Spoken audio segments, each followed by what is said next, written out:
Bago matulog, si Maymay binahagi pa ang kilig kay Kuya. Kuya, mababaliw ako, Kuya. Pwede ka na maging leading lady ni Enrique. Kaya mo kaya maging leading lady? Aba, siyempre, Kuya, sino ba nga ayaw? Sige nga, tingnan natin. Arte ka. Ano po, ate ko? Yung you don't have to na lang, Kuya. Mahalin mo ko dahil mahal mo ko. Sige. You don't have to.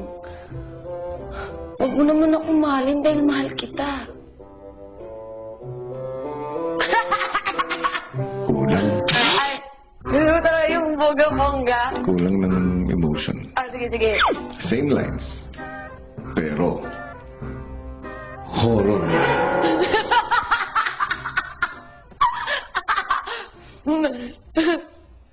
Sige, Kuya.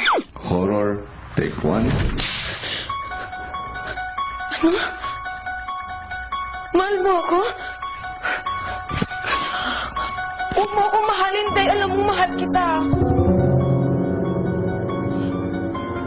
Mahalin mo ako dahil mahal mo ako. Because that is what I deserve.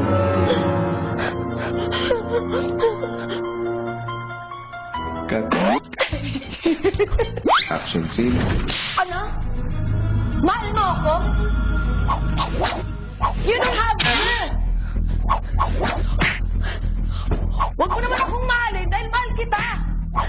Mahalin mo ako dahil mahal mo ako. Because that is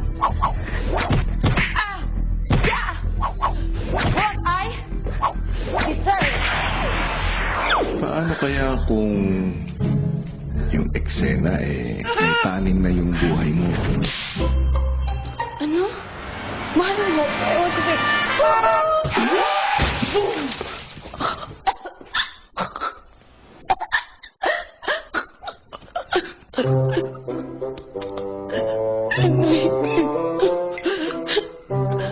You don't have to.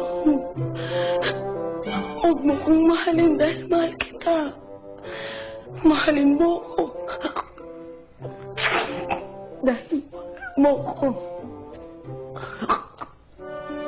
Because that is what I deserve.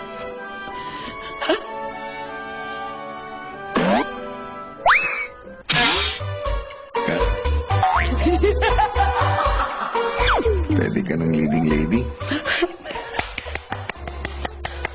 Thank you po, Kuya. Kinabukasan, Good morning, Maymay. Good morning po, Kuya. Sobrang sarap ng tulog ko as in.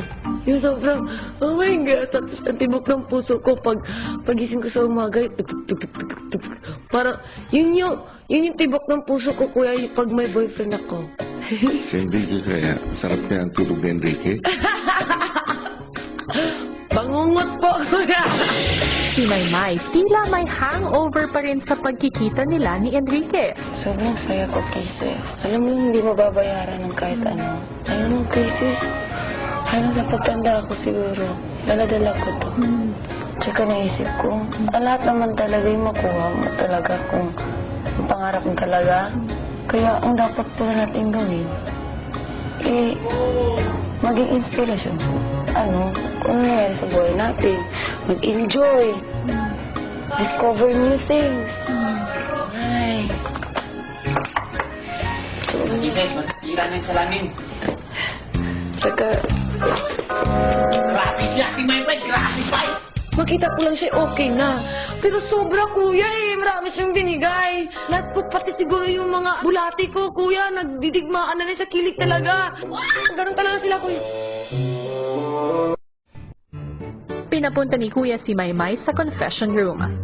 Maymay, sino ba yung kasama mo? Ito po si Kerry yan. Hi! Ang cute niya po. Si Kerry yan po. Anak po. Anak mo? Opo. Hello, Karian. Mahilig ka sa buto? Buti, hindi mo hinahabol ang mama mo. Nice to know you, Karian. Sige. Salamat.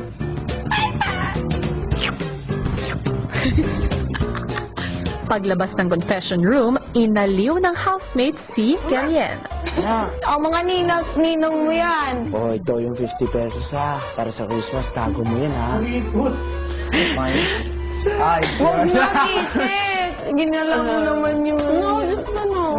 Kanina nakita ko. Sorry. Brown eyes. Like me. Like his dad. Wait, good dad. Junior yan eh. Enrique's a dad? To a dog?